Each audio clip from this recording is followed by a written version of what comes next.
Hey guys, tonight we're slipping into something truly unglamorous.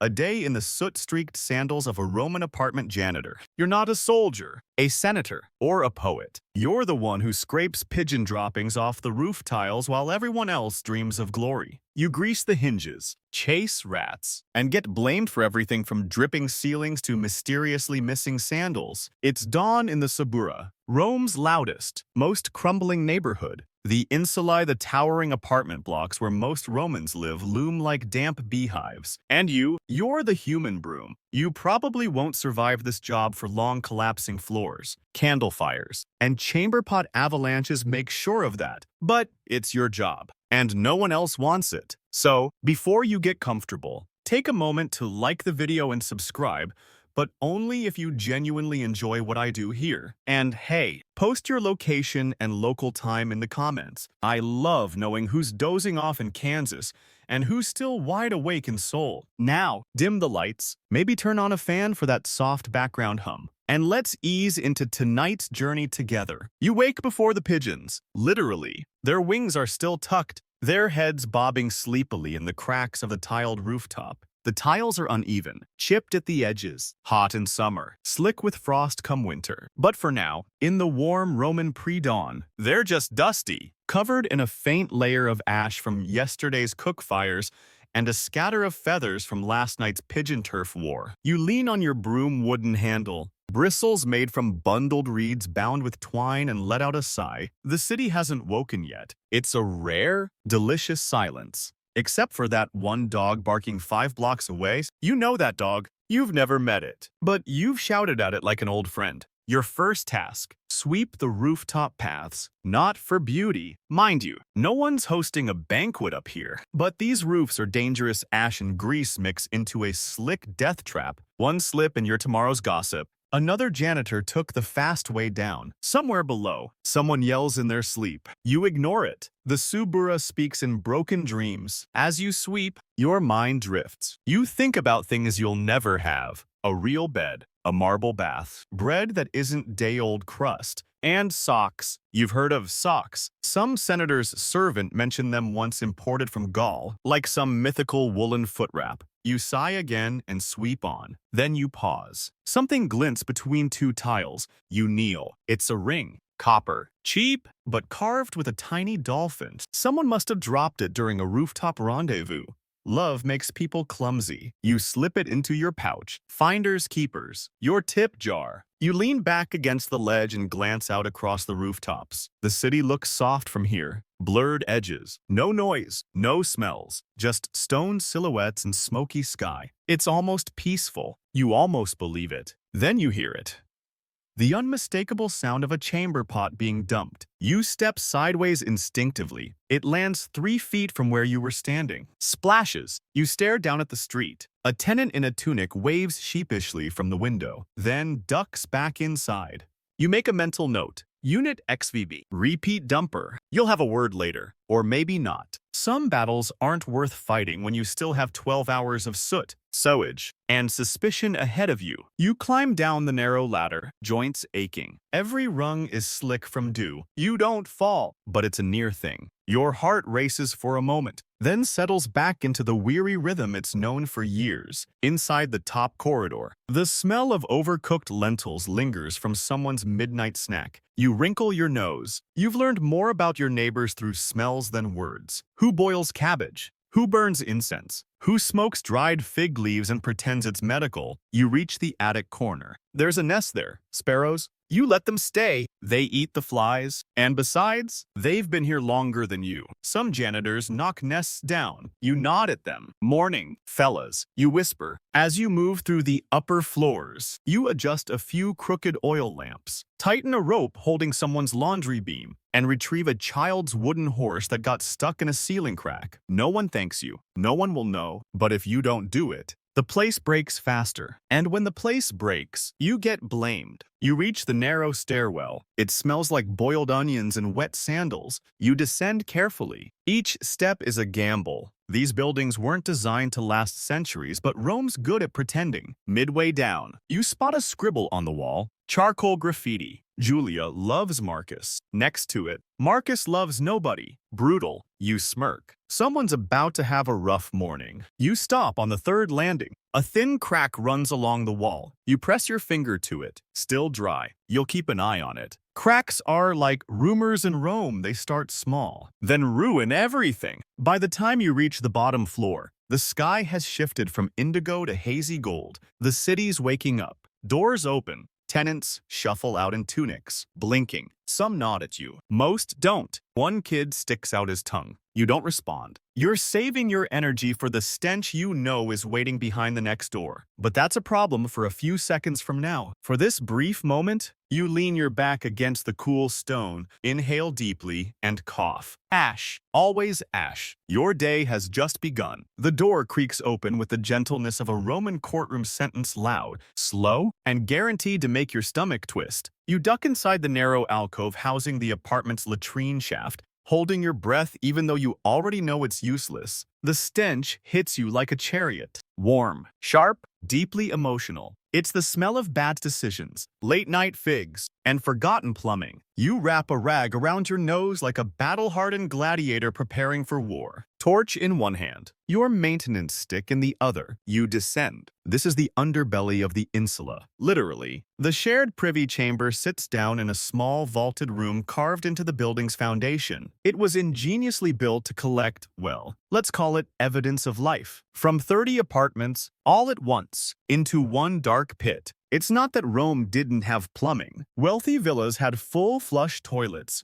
Public baths had aqueducts that sang. But here, in your insula, the most advanced feature is a hole that doesn't collapse when you look at it funny. You hold the torch closer. The flickering light dances over graffiti, some of it newer than yesterday. You spot one in fresh red pigments. Never trust a man who carries his own sponge. Fair advice. You shuffle forward, step by cautious step. The floor is slick. Not from water, you don't want to know. You pray you're stepping in vinegar runoff from someone's mop bucket. You know better. You poke the edges of the latrine slab, still solid. That's the best news you'll hear all morning. But there's a problem. You knew there would be. Someone left a wad of cloth shoved down one of the slots again. Maybe to cover the smell. Maybe for modesty. Maybe because people are terrible. But now it's blocked. You mutter a prayer not to the gods. They've clearly abandoned this room, but to the bucket you brought. With a long sigh, you crouch down and begin the process of unblocking ancient Roman plumbing. Stick, jab, swirl,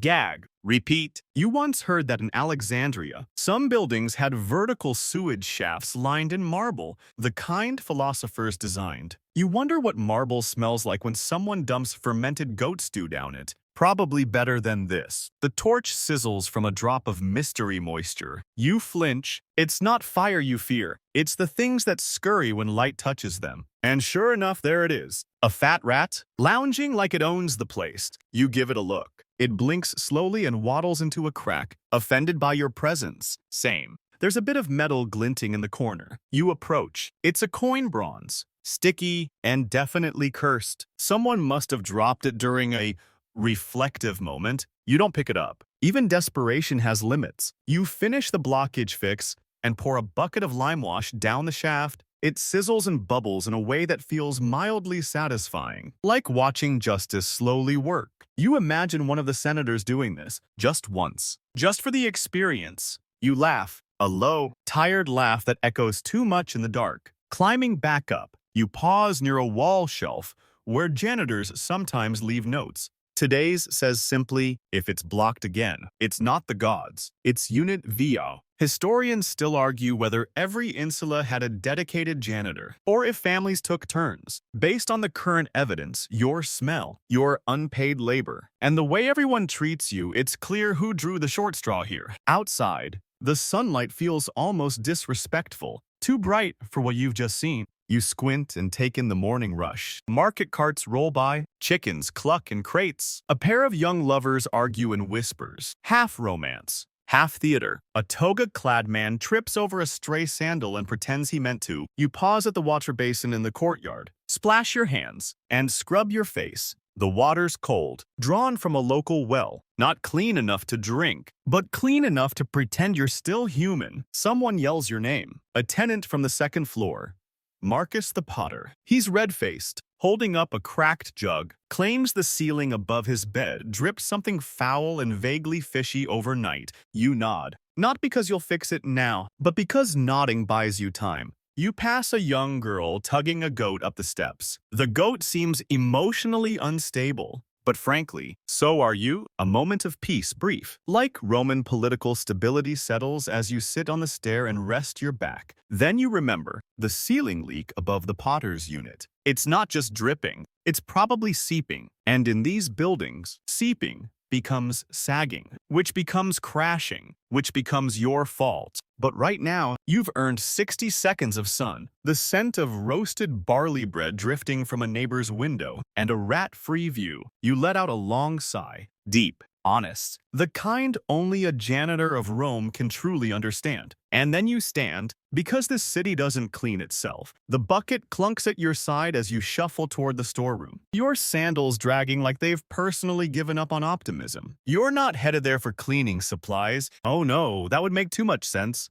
You're retrieving your emergency fire check satchel because a tenant in Unit IC left their lamp burning again.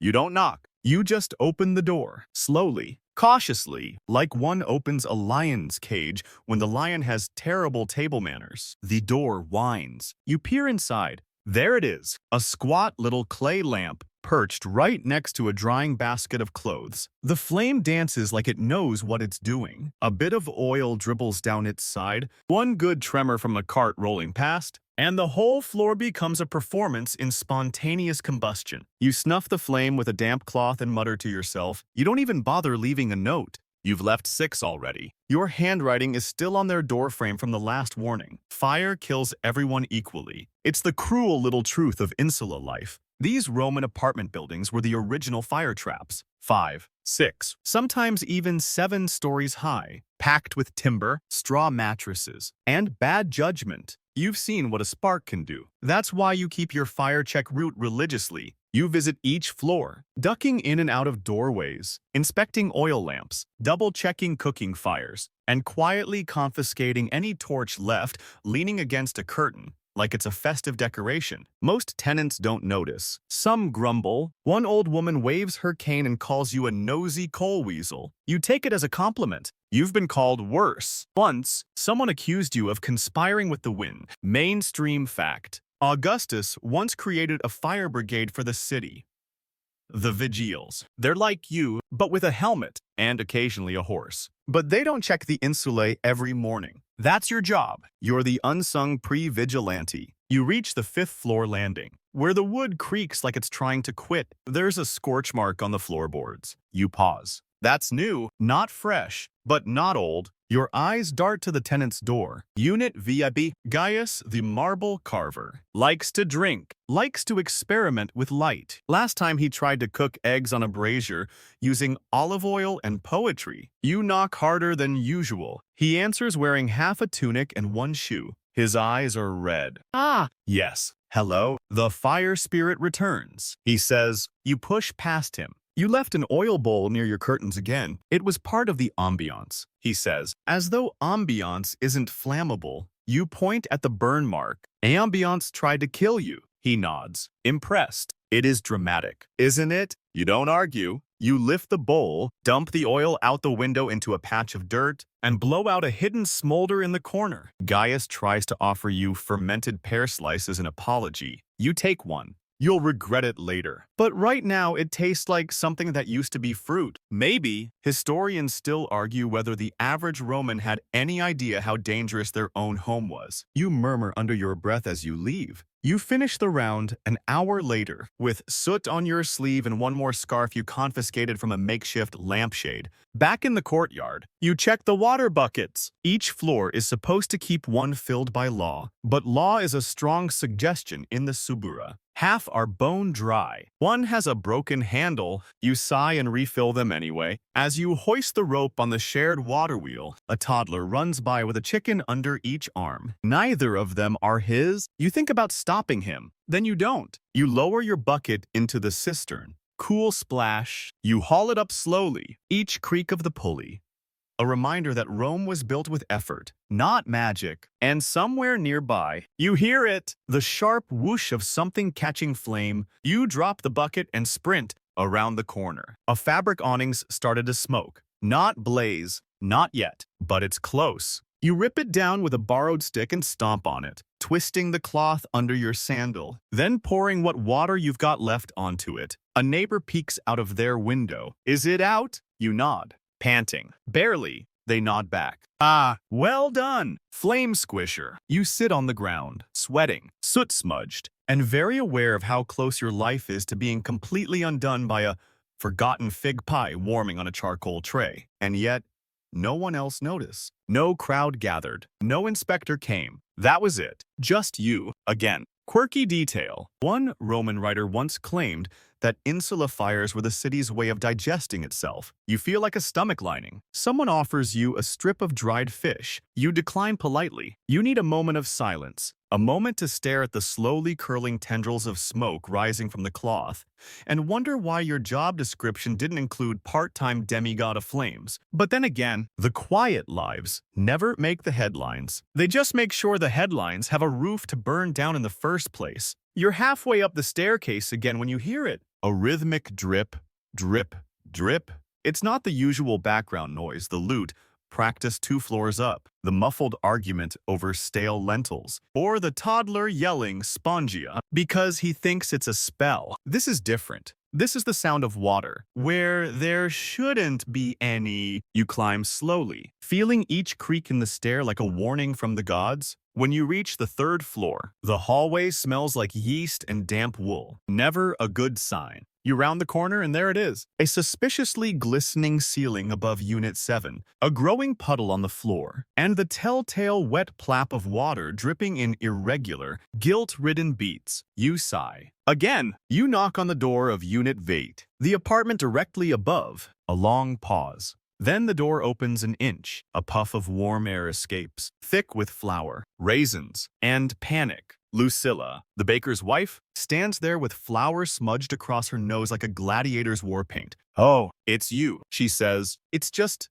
steam from the dough. You tilt your head. Dough doesn't drip. It was a sticky loaf. You step past her without asking. The kitchen's a wreck. Baskets of half-kneaded dough. A full water jar tipped sideways. A cloth thrown lazily across the mess like modesty for a crime scene. Mainstream fact. Ancient Roman apartments often had shared kitchens or none at all. When tenants cooked in unit, they were technically breaking fire codes. But what is law when dinner's at stake? You crouch beside the puddle. You cracked the jar again, didn't you? Lucilla frowns. It's the cheap clay. It mocks me. You point at the ceiling beneath her feet. It's also mocking the potter below. She looks genuinely distressed. You'd be more sympathetic if this weren't her 3rd cracked water jar this month. Historians still argue whether Roman tenants were careless or just committed to chaos. You mutter, more to the gods than to her. You mop up what you can and wedge a folded linen under the leak. Temporary fix. You'll be back here by nightfall. The real fix. That would require replacing the floor tiles, which would require lifting the oven slab, which would require Lucilla to stop baking for 2 hours. You might as well ask Jupiter to knock. You descend again, duck into Unit 7, and apologize to the potter. Marcus just glares at the drip from above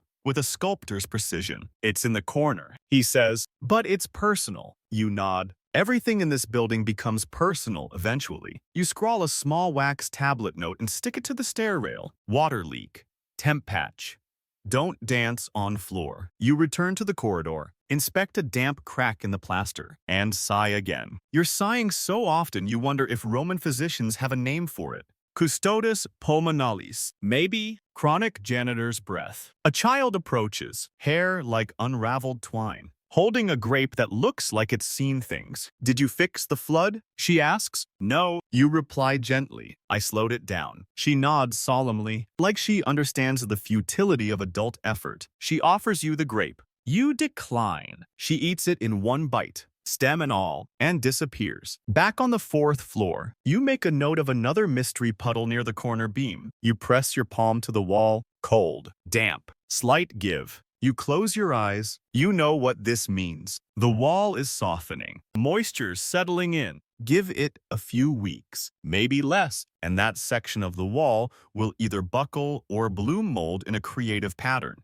There's no easy fix. You can't replace the beam. That would involve structural work, which requires the landlord. And the landlord hasn't been seen in 7 weeks. Rumor says he's in Hispania, or in hiding, or just pretending to be dead for tax reasons. So instead, you make your own fix. You chip off the mold, replaster the crack, and whisper a blessing as you smooth the lime. Old superstition from your grandmother. You're not religious, but you are superstitious enough to bribe entropy with a little charm. Quirky fact: some Roman builders used crushed oyster shells and plaster to calm the walls. Whether this worked is debatable, but it certainly gave the place a scent. You wipe your hands on your tunic and catch your reflection in a polished brass plate. Someone hung like a mirror. Your eyes are tired. Your tunic's frayed. You look like someone who spent the morning chasing water uphill. Because you have, and you still have to climb to the 6th floor to check the bucket latch. You start climbing again, 1 groan per step. Halfway up, you pause to retie the rope that keeps someone's laundry line from swinging into the street. It's knotted like a drunk sailor's love letter. You fix it in 3 moves. Sometimes you wonder what you could have done with your life if you weren't born in this hallway. But then again, who else would know that floorboard 4 creaks before it snaps? You reach the top floor. Wind gusts through a crack in the ceiling tile. A pigeon flutters past your ear. You nod to it. It does not nod back. You look out over the railing. Rome sprawls beneath you, glorious from distance, terrifying up close. Like most emperors, the drippings stopped. For now, you take 1 long, deep breath, and just before you can savor the silence, a tenant below bellows. The ceiling is humming again. You close your eyes and begin the descent. The humming ceiling will have to wait, because as you reach the 2nd floor landing, your knees debating retirement, you hear something worse than structural moaning. Voices, 2 of them, raised, nasal, female, and furious. You freeze mid-step like a deer caught in olive oil light. It's happening again. You creep closer to the stairwell window and peek out over the clotheslines. Sure enough, there they are. Domitia and Livia, arch rivals of linen real estate. Their laundry ropes crisscross the alley like war banners, and both have decided this morning is the final campaign. Domitia is pointing at a tunic, flapping in the breeze like a flag of defiance. That is my spot. Livia, unbothered, adjusts her sandal with theatrical calm. Then your tunic has wandered. Domitia's eyes narrow. You tied it to my post. It leaned. Livia shrugs, adjusting her sash like a senator's wife awaiting applause. You've seen this fight before. They've squabbled over towel droop angles, over clothespin borrowing, over whether purple dye leaks envy into neighboring garments. Once, they argued about who invented the concept of the breeze. You clear your throat loudly. Both heads swivel towards you in unison. Oh, look,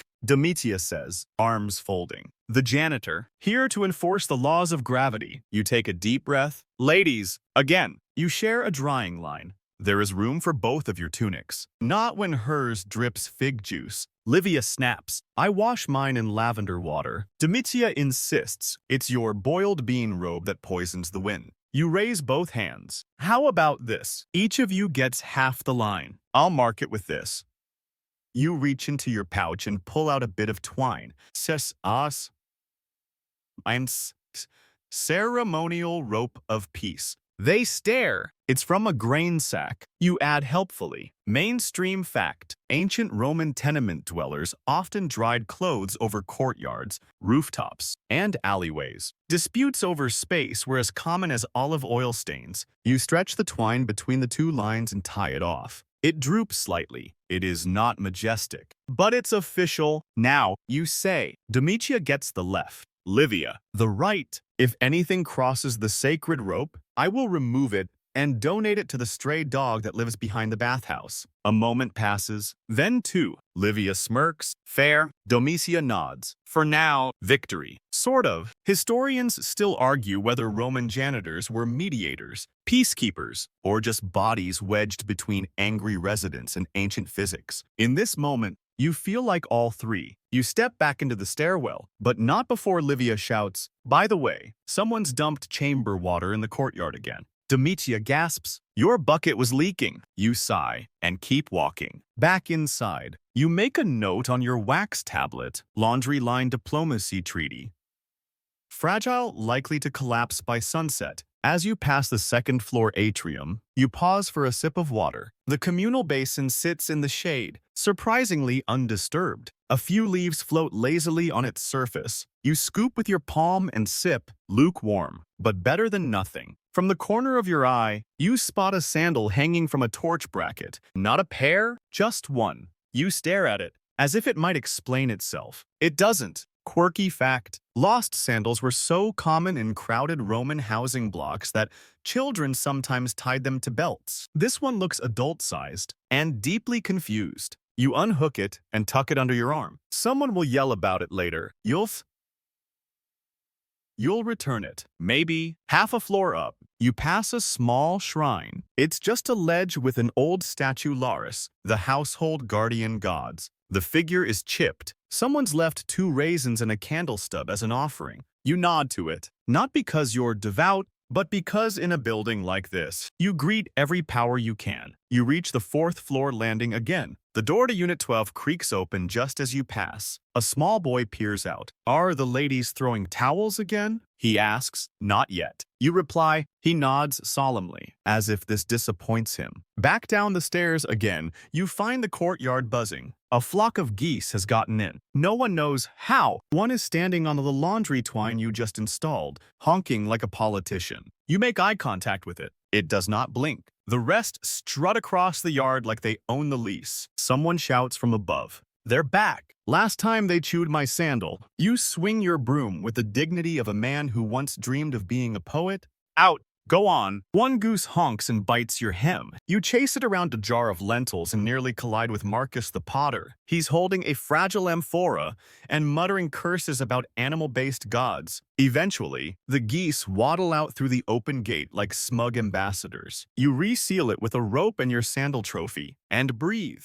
Just as someone calls, the drain's bubbling again. You look to the heavens. They look back and shrug. You don't run anymore. Not for bubbling drains. Not for angry laundry ladies. And certainly not for someone shouting, "Water's alive again." From a 4th-floor window, you walk, quickly, with purpose, like a man trying to pretend his legs aren't sore and his soul isn't held together by lime mortar and obligation. You follow the shouts to the back courtyard, past the cracked mosaic of what used to be a decorative fountain. Now it's a sunken birdbath for sparrows with self-esteem issues. Beyond that, a corner drain carved from worn clay bricks gurgles like it's trying to breathe underwater. You squat beside it and poke it with your favorite stick. It burps. You wait. It bubbles. And then, with a sputter and a sound like a dying toad, it coughs up what looks like shredded fig skins, oil, scum, and one perfect grape. You stare at the grape. It stares back. You do not blink. Then, with the weary elegance of a man used to losing, you roll up your sleeve and reach in. It's not glamorous work. There are no statues of Roman drain clearers in the forum. No busts of heroic janitors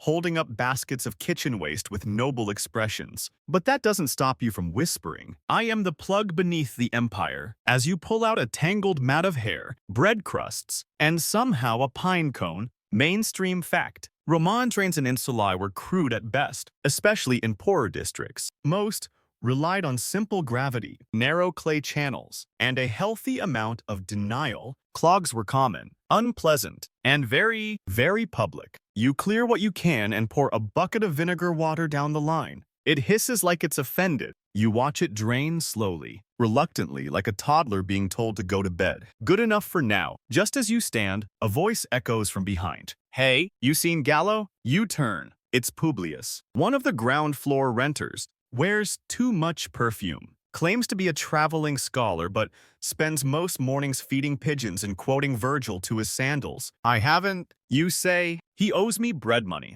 Publius mutters. "Disappeared after the dice game last night. Check the bathhouse." Publius narrows his eyes. "If I find him soaking with my crusts, I'll drown him in barley." You nod like that's a totally normal threat and carry on. You head back into the building through the lower archway, ducking instinctively as a piece of plaster drifts down from above. Nothing serious, just the wall's way of expressing itself. As you pass the stairwell, a familiar blur zips by a boy no older than 8, clutching something cloth-wrapped and running, like he stole Jupiter's beard. You know that blur? It's Silas, Rent Dodger. You've seen him twice already this week, ducking from one unit to another, claiming to be delivering scrolls, figs, or messages from the Emperor. What he's really delivering is distraction, and then disappearing through laundry flaps like a ghost with sticky fingers. You follow. He turns the corner near the 3rd floor. You follow more slowly.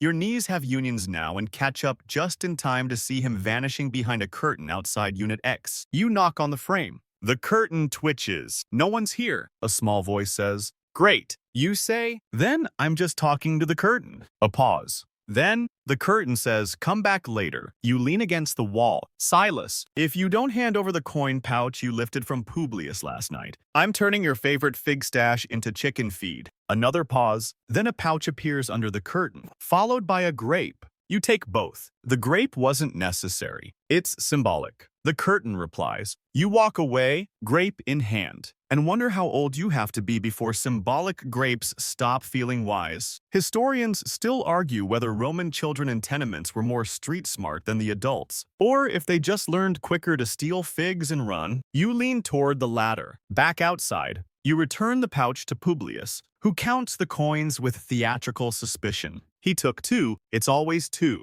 He gave me a grape. You offer. Publius grunts. He knows I'm allergic. You mark down another task on your wax tablet. Track Silas possible.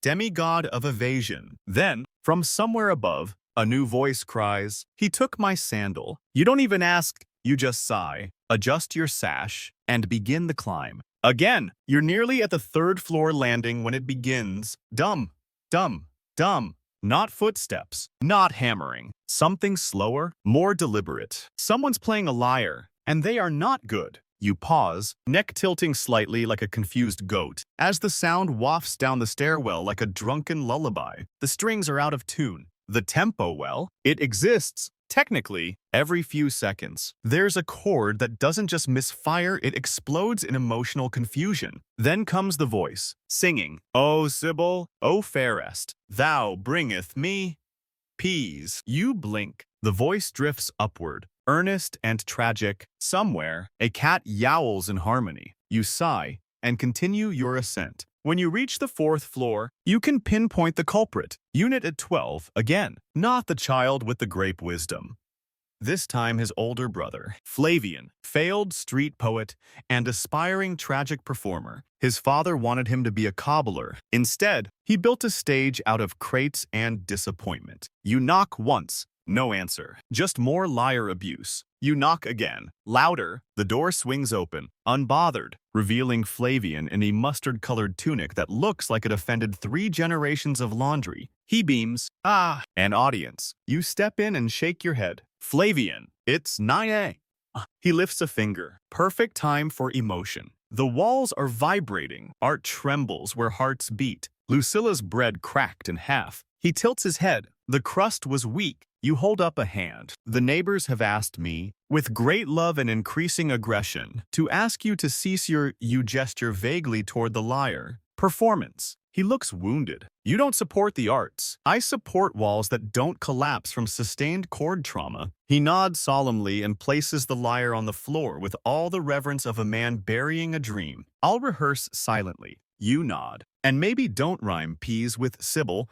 He sighs. I was trying something post-literal. You walk out backward, just in case he takes that as a cue to sing again. Mainstream fact. Ancient Roman buildings had very little soundproofing. The walls were thin, the floors hollow, and one poet's ballad could be heard 3 units away, which meant personal drama was often a community event. You continue your rounds, pausing at the stairwell wall where someone's painted over the previous graffiti. This one reads, Fabius snores like Neptune's trumpet. It's signed by Fabius. He has, apparently, leaned into his branding. You pass Unit 9. Someone's hammering inside, not construction, not repair. Just the sound of a man wrestling with furniture and losing. A crash, a scream, then silence. You keep walking. Half a flight up, you hear the thump. Not music, not tools. It's the thump.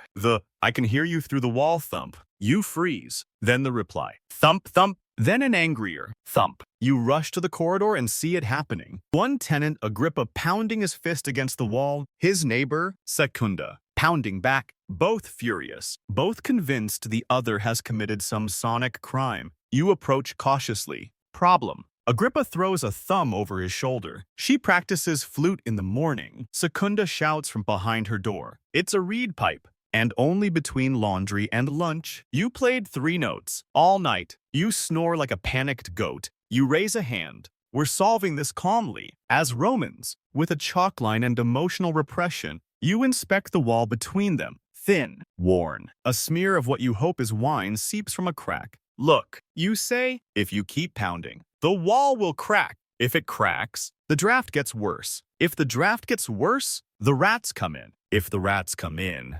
Secunda shudders. They'll nest in your winter cloaks. Agrippa pales. You let the silence settle. Then you gently, dramatically, lean against the wall and whisper, compromise. There's a long pause. Then Secunda, no flute before noon. Agrippa, no wall thumping unless it's raining. You nod. Rome endures because its people compromise, also because they don't want rats in their cloaks. You walk away before they can change their minds. Quirky fact. Roman apartments were a symphony of shared noise, babies crying, goats bleating, fishmongers shouting, lovers arguing, sandals squeaking, and always someone learning the lyre badly. You pause near the stairwell, look up at the sky through a cracked skylight, just a sliver of blue, bright as a broken promise. The city groans quietly beneath it. You rub your eyes, and just as you begin climbing again, someone calls down from the 6th floor. The wall is leaking words. You don't respond. You keep climbing, because if the walls have started speaking, it's only fair you give them a moment to finish. You pause halfway up the stairwell, leaning against the sun-warmed stone wall, like a man who's just realized he's 3 flights away from a conversation with a wall that, reportedly, is leaking words. You give it a minute. No more yelling. No poetry. No walls breaking into chorus. But curiosity is a hungry animal, and in this job, it eats first. By the time you reach the top landing, your calves are complaining in languages Latin hasn't invented yet. You wipe a sleeve across your forehead and scan the narrow hallway for signs of architectural madness. And then you see it. Near Unit 16, the brick wall doesn't just have a crack, it has a voice. Not an actual one. Not yet. But the crack splits around a chunk of plaster with something faintly etched into it. You kneel, run your fingers over the groove. It's letters, words, maybe ancient ones, carved lightly, intentionally. You lean closer, venit tempus, et murius lo feature. Time has come, and the wall shall speak. You lean back slowly, eyebrows raised. This is either deeply prophetic, or someone has way too much time and a dull spoon. You mutter, dramatic much, and tap the wall with your knuckle. It echoes, just slightly. You press your ear to it. Nothing. No moaning. No scratching. No demonic lyricism. Just silence and the gentle hum of air, slipping through an old structure, trying not to fall apart in public. You sigh. Mark it on your wax tablet. Check plaster crack. Suspicious Latin poetry. Possibly prophetic or drunk. Mainstream fact. Many Roman buildings had graffiti scrawled into their walls, not just for humor, but sometimes as declarations, love notes, even messages to gods. Some scholars believe whole stories were passed between neighbors this way, etched one sentence at a time like stone Twitter. As you stand, the hallway creaks beneath your feet. Not ideal. You walk a few steps and notice the floor slants here, just slightly. The boards bend downward toward the outer edge. Not dangerous yet, but soon, you run your hand along the wall, feeling the soft give beneath the plaster. It's not just sloped. It's moving, not quickly, but the tension is there. Like a breath being held too long, you frown. This corner, this section of the insula feels different, quieter, less populated. You suddenly realize no one's doors are open here. No sense of cooking. No kids yelling. No laundry lines flapping. Just stillness. You glance at the row of sealed units and feel something unnameable stir at the base of your spine. You whisper, half to yourself. Historians still argue whether entire insula sections were sometimes abandoned in place or quietly condemned by landlords too cheap to fix the structure. This might be one of them. You step carefully toward a small wooden door wedged at the corner, almost invisible from the hallway. The number etched above it is faded Act 1, or 60 plus V, depending on how generous you're feeling with Roman math. You knock. No answer. You knock again, softer this time. Still silence. You should walk away. You open it. The room beyond is dark, cooler than the rest of the building. The only light seeps through a crack in the upper window shutter, casting a thin diagonal beam across the dust-coated floor. It's not empty. There's a chair, a folded blanket, a clay cup on a shelf. Someone lives here, or lived. You don't step in. You just watch. Listen. Let the silence explain itself. And then, barely audible, you hear it. A breath. You freeze. A figure shifts in the corner. You step back. Out of the doorway. Sorry. You call gently. I didn't mean to intrude. No reply. You wait, then slowly close the door. Quirky fact, some Roman residents were so reclusive, so deeply private, that neighbors would go years without seeing them. Ghosts in linen, rumors wrapped in tunics. No one knew if they still paid rent or if the rent just gave up and stopped asking. You walk away, heart thudding just slightly faster than before. You scribble Unit Whitey 1, possible specter, alive or otherwise. Proceed with caution onto your wax tablet. Back near the main stairwell, the air feels lighter. Normal, even, you exhale. Then hear a faint crunch. You look down. The floor has cracked. Just a line. A hairline fracture in the tile that wasn't there yesterday. You trace it with your toe. It runs straight toward the wall that spoke. You sigh. Tuck your stylus behind your ear and mutter, great. The building's writing poetry and plotting collapse at the same time. Typical. You start heading down again, carefully avoiding the new crack. As you descend, you pass two tenants arguing about a stolen chicken, and one elderly man loudly proclaiming the empire is secretly ruled by squirrels. You nod to him.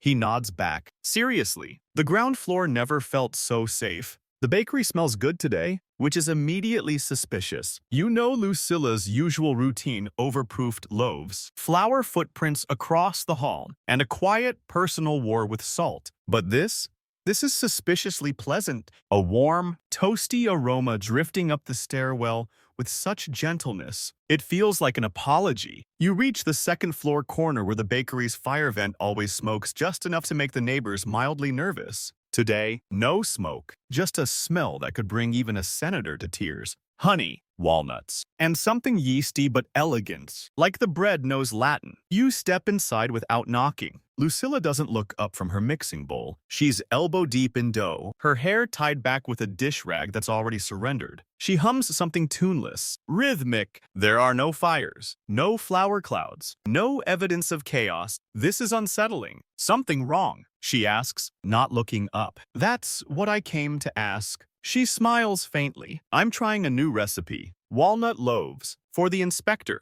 You blink. What inspector? She shrugs. Rumors. Someone said the landlord might send one. I thought I'd make a good impression. By feeding them. By distracting them. You nod. Fair. Then you glance at the corner where the dough bin sits and frown. There are tracks. Small ones. Precise. Each barely the length of your finger. Lucilla, you murmur. When was the last time you cleaned that corner? She pauses, follows your gaze. Oh, them again. Them being mice. She's seen them before. You've seen them. Once, you made eye contact with one that seemed to genuinely pity you. You crouch and trace the tracks, clear as day. They lead behind the sack of barley flour. You nudge it aside. One mouse scurries out, then another, then five. Lucilla gasps. They brought friends. You rise, calm. They always do. You fetch your supplies. A jar of olive oil, a pot of stale honey, a bit of lead string, and an empty amphora. No, you're not making a salad. This is the Janitor's Mousetrap Special mainstream fact. Roman tenements struggled with rodent control, with food stored in open baskets and walls made of crumb-harboring plaster. Mice weren't just common.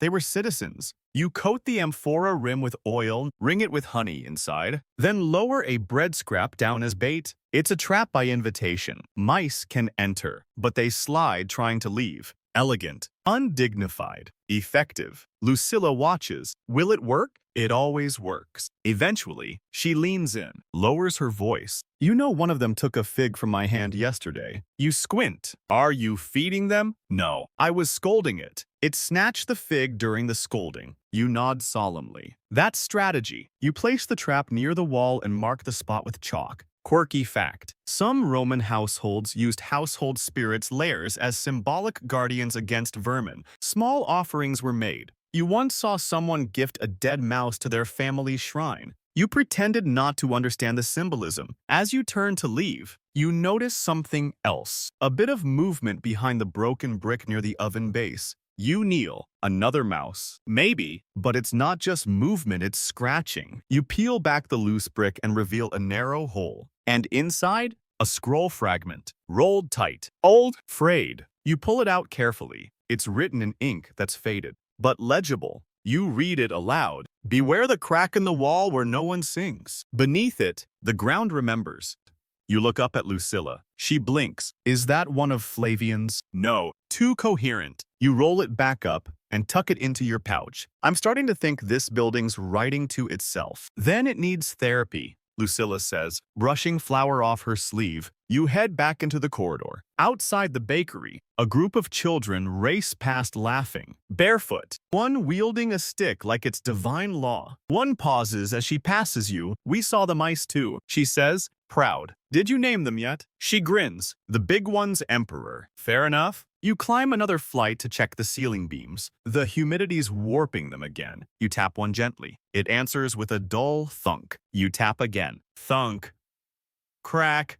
Thunk. You mark it. Beam stress monitor for buckling. And then you hear it. From above. That same scratching sound. Faint. Rhythmic. You glance upward. It's not mice. It's deeper than that. Inside the walls, and it's moving. You straighten. Your fingers rest on your broom like a sword, not because you expect to fight anything, but because this job teaches you something every day. And today, the building has decided to tell you a story, one scratch at a time. The scratching continues, soft, deliberate, not frantic like mice, no scurrying, no rustling. This sound has rhythm, intention, as if someone or something is etching. You stare up at the wall of the fourth-floor stairwell, just past the bend, where the oil lamp flickers against cracked plaster. You know these sounds, or at least, you thought you did. But this one feels new, too slow for vermin, too precise for wind, too patient to be coincidence. You press your ear to the wall. For a long moment, there's nothing but silence and the faint warmth of sun-baked stone. Then scritch, scritch, pause, scritch. You pull back. Nope, that's someone writing. You back down a step and glance around. The hall is still. The door to Unit 14 is ajar. But that's not unusual. Tullus never latches it. The man believes air circulation wards off bad dreams, or ghosts, or taxes. He's vague about it. You step closer to the wall. No markings, nothing visible. Just the old lime mortar, slightly bulged, slightly stained. It's held this building together longer than most emperors have reigned. You draw your stylus, the blunt wax writing kind. You tap it once against the wall and whisper, I'm still the one sweeping up after you. You know, nothing. But that silence now feels deliberate. You step away. Just one more mystery added to the wax tablet. You're going to need a second one soon. Back in the courtyard, someone's left the mop out again. It leans against the cistern like it's contemplating retirement. You tuck it under your arm and head for the atrium. Midday means floor mop and gossip time. As you arrive, there they are. 4 regulars perched like seagulls on the edge of the old fountain. Legs tucked, eyes sharp. Julia, who sells scented oils, but mostly traffics in rumors. Manius, self-proclaimed philosopher who hasn't left the insula in 12 years. Plinia, grandmother of everyone and no one. who never blinks, and old Otho, who once claimed to have seen Caligula's ghost in his closet. You dip the mop into the basin and wring it out slowly. No rush. They're already talking. I'm telling you, the inspector was seen by the East Gate tall fellow. Big ears. Looked like a man who dislikes stairs, Julia says, dabbing her temples with lavender. Big ears are a sign of treachery. Otho mutters, rubbing his sandal against the stone like it owes him something. You think everything's a sign of treachery? Plinia says, last week you accused the moon. The moon winked at me. Otho insists, you mop. The tiles squeak with each pass. You're listening. Not because you believe half of what they say, but because half of what they say turns out to be true eventually. Manius leans forward. There's talk that the landlord's not coming back, that he fled, debt collectors, or poisoners. Otho adds, or goats. Goats can be very persuasive. You speak up. I heard he was in Hispania, or hiding. Julia eyes you. You would say that. I would say a lot of things, none of them helpful. Mainstream fact. Roman landlords domini insularum were often absentee, leaving the care of buildings to janitors, custodes in poorer areas. These custodians became the de facto authority repairman, mediator, priest, and scapegoat all in one. You keep mopping. The basin water's turning gray, then brown. You try not to think about it. Then Julia leans in. There's been whispering on the top floor. You pause, whispering. At night, beneath the tiles, some say it's that tenant in Ophi 1. The one no one's seen. You nod slowly. I saw him. Or maybe I didn't. Otho grins. I once saw a man disappear into a wall. You saw your reflection. Plinia snaps. You were drunk. I was curious. He insists. You mop faster. Quirky fact. In certain Roman districts, whisper networks developed around individual buildings, rumors, codes, superstitions shared by the residents themselves, often passed on like folk religion. Some buildings had reputations that outlived their foundations. You wring out the mop and pour the dirty water into the gutter. It snakes down the alley like a small river fleeing responsibility. From the upper floors, you hear the clatter of pottery. A woman yells something about olive theft. Somewhere nearby, a rooster crows like it just invented the concept. You turn back towards the stairwell. The atrium gang is still muttering. The walls are always listening. Manius says. Then maybe, you murmur, they should help sweep. You gather your mop and bucket, sling them over your shoulder like a soldier's pack, and start climbing again. Not because it's safe up there, but because whatever the building's trying to say, it's not done whispering yet. You climb slowly, trailing the mop bucket behind you like a very tired, very damp dog.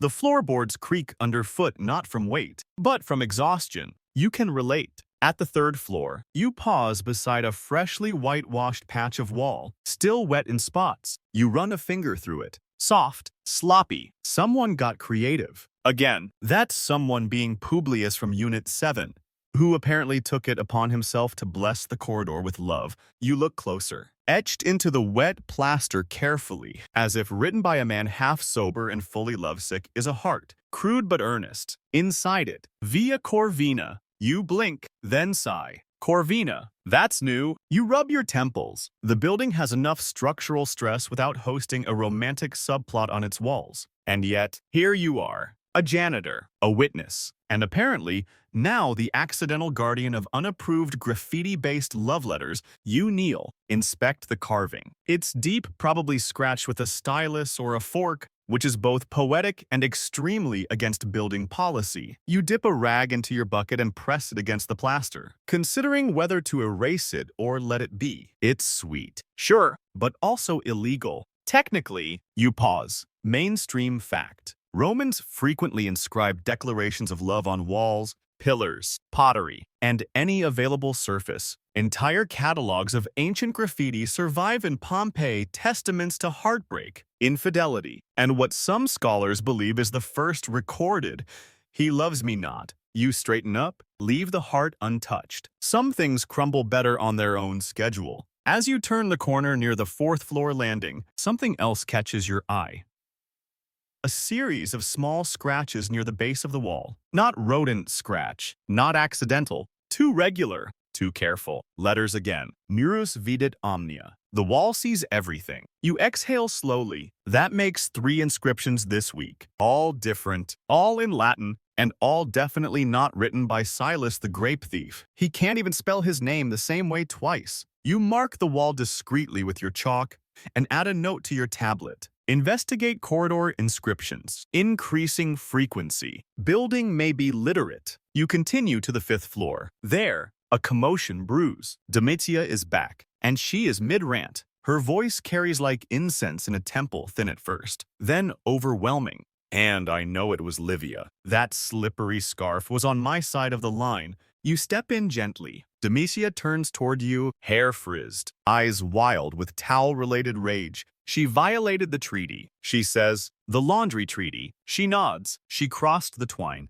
You glance at the rope. It's still there, sagging slightly. 2 scarves hang equidistant from the knot. They drifted, you say. Intentional drift. Domitia hisses. You think of all the things the Roman Empire has conquered, all the battles it has won and lost, and marvel at the fact that this building may collapse because of scarves. You raise a hand. Domitia, breathe. If we start accusing our neighbors of sabotage over a breeze, the entire insula will be at war by sunset. She pauses, grudgingly, breathes. Historians still argue whether early tenant feuds contributed to the eventual decline of communal living spaces. You say helpfully. Domitia narrows her eyes. Are you a historian now? I'm a man trying to avoid death by towel. She snorts. That's as close to laughter as she ever gets. I'll talk to her. You say. You walk down the hall and knock on Livia's door. She opens it halfway, holding a cucumber and a knife. Not aggressively, but still. She's ranting again.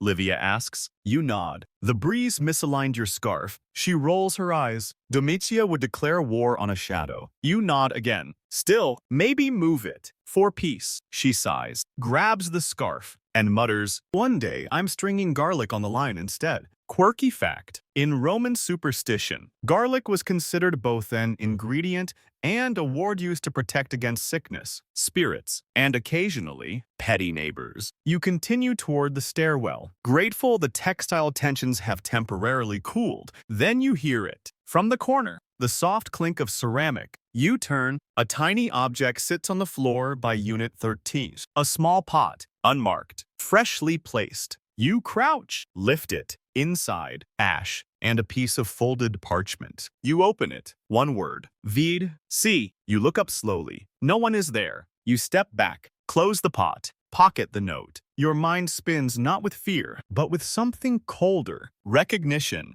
The same handwriting as the wall etchings. Same style. Someone in this building is trying to say something, but why now? You glance at the windows. The light has shifted, sun higher, casting long slats of warmth against the corridor. You breathe in the smell of sun-baked brick, roasted garlic from downstairs, and the faintest trace of oil smoke. You whisper to the pot, okay, I'm watching, and you climb again, because the story, whatever it is, keeps asking for an audience. The 6th floor feels different. Not louder, not quieter, just emptier. You pause at the landing, shift your bucket to the other hand, and take in the long, narrow corridor lined with heavy wooden doors, most closed, a few ajar, all dimly lit by a single lamp hanging from a ceiling hook.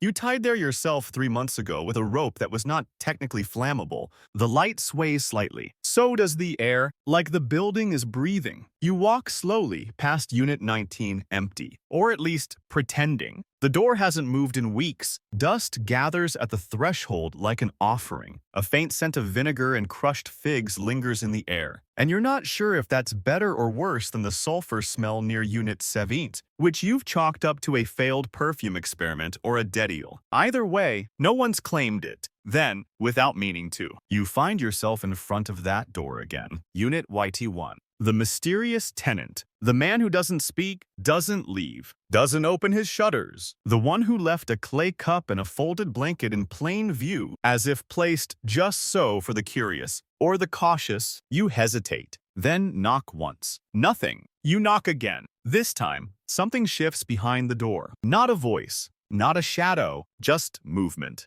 A presence folding itself slightly out of sight. You speak gently, just checking on the structure. No trouble, still nothing. You crouch, check the gap under the door. Dust. A single thread from a tunic, a smear that might be ink. You straighten up and sigh, mark it mentally, still breathing. Possibly invisible, probably dangerous, definitely polite. You move on. At the end of the corridor, a draft slips through a cracked shutter. You follow it into a forgotten stairwell that technically leads to the roof, but in practice is just a very vertical storage closet for old roof tiles and broken water jars. You climb, ducking under a hanging beam. Your shoulder grazes a spider web that feels like it predates most emperors. At the top, the trapdoor to the roof groans open, and daylight slaps you full in the face. The rooftop. You step out, blinking. Heat, brightness, Rome stretching out in every direction. Terracotta rooftops, temple columns, smoke trails, a chorus of shouts, hammers, wheels, pigeons, and prayers. And beneath it all, your insula, cracked, sun-bleached, sagging slightly left, but still standing. You walk the tiles, eyes scanning for loose ones. There by the corner, 2 clay slabs have shifted, likely from the last rainstorm. You kneel, reseat them carefully, making sure they overlap just enough to stop water without tripping the night shift courier again. Mainstream fact. Roman rooftops were often accessible and multifunctional, used for laundry, secret meetings, star watching, and the occasional rooftop pig-long story. But mostly, they were where janitors came to pray.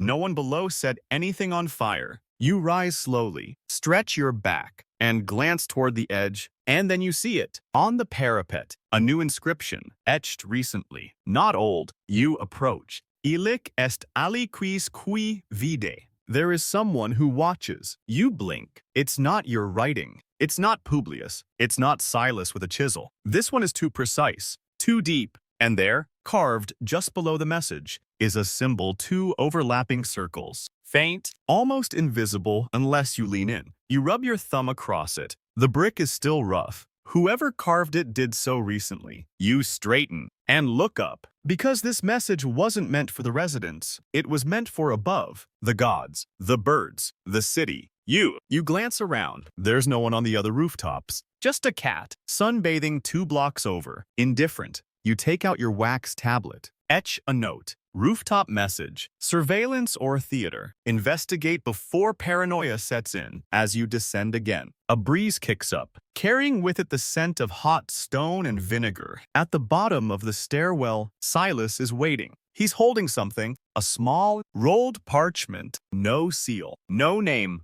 He hands it to you without a word and runs off, barefoot and grinning like he just fed you to history. You unroll it. Stop watching the walls. Start listening to them. Below it, the same overlapping circles. You close your eyes and exhale. Quirky fact. Some ancient Romans believed buildings themselves retained memory, that the stones held echoes of speech, emotion, intention. It wasn't architecture. It was witness. You slide the note into your tunic because something is unfolding inside these walls, and you're not sure who's telling the story anymore, but it's definitely not you. You're halfway down the stairwell, note still warm in your palm, when you hear the unmistakable sound of something official, metal sandals on stone, voices clipped and suspicious, and a cough that smells like paperwork. You round the corner just as he steps into the courtyard. The inspector. Oh no, you've been warned about this type. Not a friend, not a neighbor, not even a decent tenant pretending to care. No, this man is pure olive oil bureaucracy. Tunic pressed, wax tablet gleaming, expression carved from disapproval and vinegar. He squints upward as if trying to decide whether the building offends him more structurally or spiritually. Behind him, a younger man scribbles notes so fast his stylus might catch fire. You wipe your hands on your tunic and step forward. Bucket still dangling. Morning. You say. The inspector turns slowly, eyes sweeping you up and down like a marble statue he's thinking of downgrading. Are you the janitor?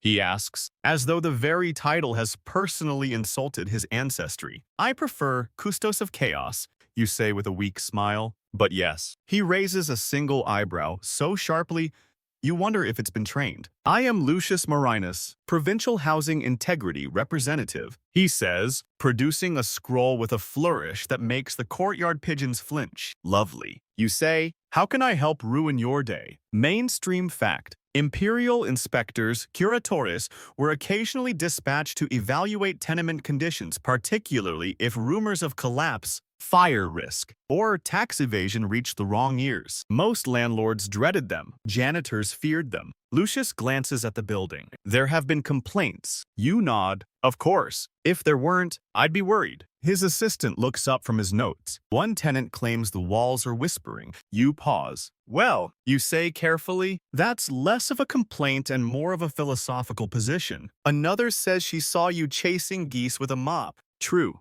You admit it was either that or declare war. Lucius doesn't smile. We'll begin the inspection immediately. Please escort us. You suppress a sigh. Of course, start with the atrium. You lead them past Julia, who watches the trio pass like she's memorizing every wrinkle of Lucius's sandals. She mouths, he's single. You mouth back, he's paperwork. Inside the atrium, the inspector taps the mosaic floor with his boot. Uneven, he mutters. It's authentic. You counter. In the stairwell, he sniffs, literally sniffs, as if the scent of damp lime and oregano tells him the building's sins. By the third floor, he's found a loose stair rail. You tighten it with a twist of rope before he can ask. He makes a mark anyway. At Unit 9, Lucilla appears with a tray of warm walnut loaves. For the inspector, she says, all honey and smoke. Lucius eyes her. Then the bread. For integrity, she adds, and winks. He hesitates.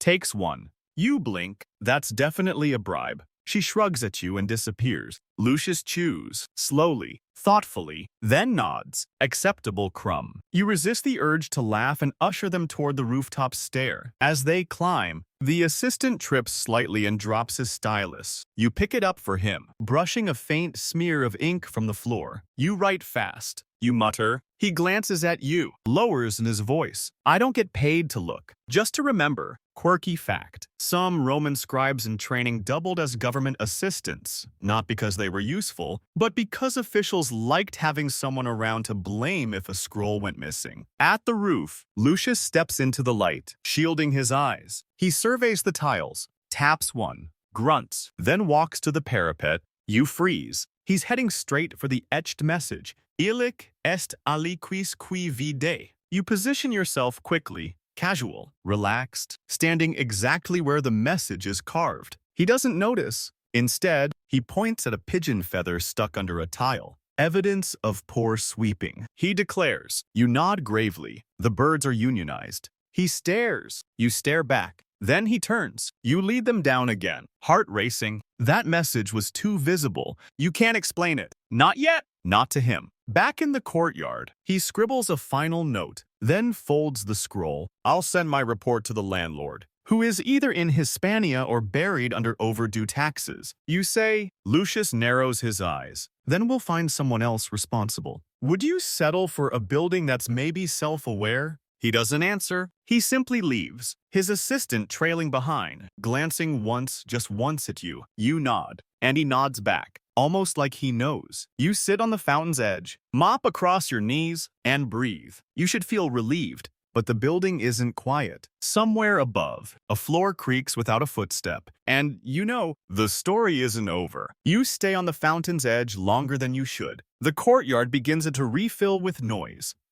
Julia arguing with the olive seller over the weight of his scale, Silas chasing a dog he swears borrowed his sandal, and Lucilla yelling something about unauthorized fig fondling near the stairwell. But you don't move, because up on the roof, beyond the parapet, just below the line of official vision, the building is still speaking. You can feel it now. Not like voices or ghosts or gods, more like tension in stone. Pressure in plaster, a language made of hairline cracks and suspicious drafts. And you're the only one listening. You finally stand, stretch your back, and head towards your storeroom half-broom closet. Half-spiritual bunker. You duck inside and pull out a pouch of spare tile nails and a small pot of fresh mortar. You're not here to fix anything. Not yet. You're going to investigate the thunder god first, because the storm is coming. And the roof.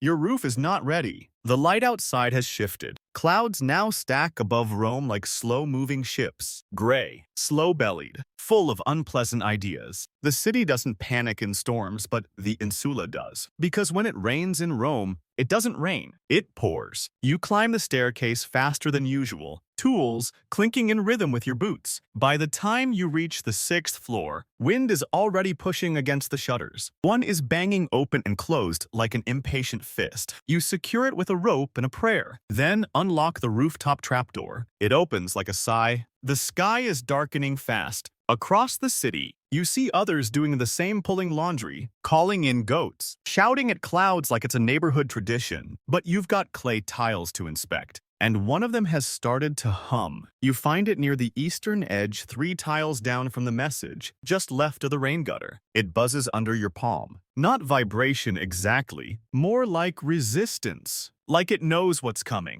You pry it up gently. Beneath it, nothing strange. Just stone, dust, and then a folded piece of parchment wedged between 2 beams. You stare. Your hands move before you think. You unfold it. The ink is fresh. Tonatruus non fallit. Cave tectum. Thunder does not lie. Beware the roof. You look up at the clouds. A rumble answers. You roll the note quickly, tuck it away, and begin hammering tiles. Mainstream fact. Roman insulae were notoriously fire-prone, but water could be just as dangerous. Heavy rain warped timber, weakened beams, and collapsed entire staircases. Roof maintenance wasn't optional. It was survival. You work fast, resetting tiles, redirecting runoff paths, checking gutter stones for blockages. The wind rises. Your tunic whips around your legs. You taste metal in the air. Then comes the first crack of thunder. Close. Too close. A second later, a burst of rain hits slanted, sharp, immediate. You crouch near the central beam, pulling a cloth tarp over exposed tiles, pounding nails with wet fingers. The roof groans. No one below hears it. They're pulling children inside, shouting about fig jars. But you feel it. This groan isn't weakness, it's warning. Then, out of the corner of your eye, you see movement. Not in the sky. In the rooftop alcove, the tiny overhang where the chimney meets the stairwell. A figure, still, wrapped in a dark cloak, face shadowed, watching you. You don't move. The rain blurs your vision, but the figure remains just watching, not helping, not threatening, just present. Then a flash of lightning splits the sky, and they vanish. You rush to the alcove, slip once, recover, heart pounding, nothing, just water, brick, cold air. You check the chimney wall. There's something carved there now, new, seeds non sola est. The seed is not alone. You place your hand against the carving. It's wet, fresh, done within the hour. And that symbol again, the overlapping circles. You kneel, press your fingers to the tile, the beam, the mortar, and you say nothing. Because at this point, nothing needs to be said. Quirky fact. Some Romans believed rooftops were sacred, closer to the gods, more attuned to omens. Messages left, there weren't just superstitions, they were warnings wrapped in myth, often taken more seriously than temple prophecies. You finish sealing the last tile, lower the tarp, and retreat into the stairwell as the rain hits full strength, drumming against the building like 1,000 feet climbing all at once. You descend. Past the 6th floor, now humming with waterlogged tension. Past the 5th, where laundry lines snap like whips in the wind. Past the 3rd, where Lucilla has blocked her door with flour sacks. Back to the courtyard. The storm has settled over the building, and in its belly, you feel something waiting. Not destruction, not quite, but a shift. You sit again by the fountain, soaked, aching, listening, and the wall behind you creaks once, like breath, or the start of a sentence. By nightfall, the rain stops, just like that. No dramatic final roar, no grand finale. It sputters to an awkward finish, like a forgotten flute solo. The gutters overflow one last time, then fall silent. The rooftops glisten, slick and heavy, and the walls feel quieter now, as if they've said what they needed to say. You step back into the courtyard, mop slung like a weary banner across your shoulder. The basin is full to the brim, rippling faintly under the eaves. Moonlight hangs above the insula in streaks of silver and soft, uncertain blue. Rome is still awake. Of course, somewhere, A liar plays. Someone laughs at a joke 3 houses away. A dog barks without commitment. But you're building the one you patch and sweep and worry over like a parent with too many children has begun its slow descent into sleep. You move through the corridors quietly, eyes sweeping the floor for puddles, sagging laundry, signs of storm-warped timber. The stairwell glows with oil lamplight. A few tenants, a passee, you nods, murmurs. The occasional, bless the roof tiles. You return the nods, say nothing. You're too tired for words that aren't tied to repair requests. When you reach the 5th floor, you pause. The hallway smells like rain, old bread, and something fainter, chalk dust. You tilt your head. There, on the wall, directly beneath the place where the morning's graffiti was scrubbed away, is something new, delicate, faint. No light, time air. Do not be afraid. No signature, no mark. Just that. You stare at it longer than you should. Not because it's mysterious, but because you want it to be true. You walk on. At unit bed.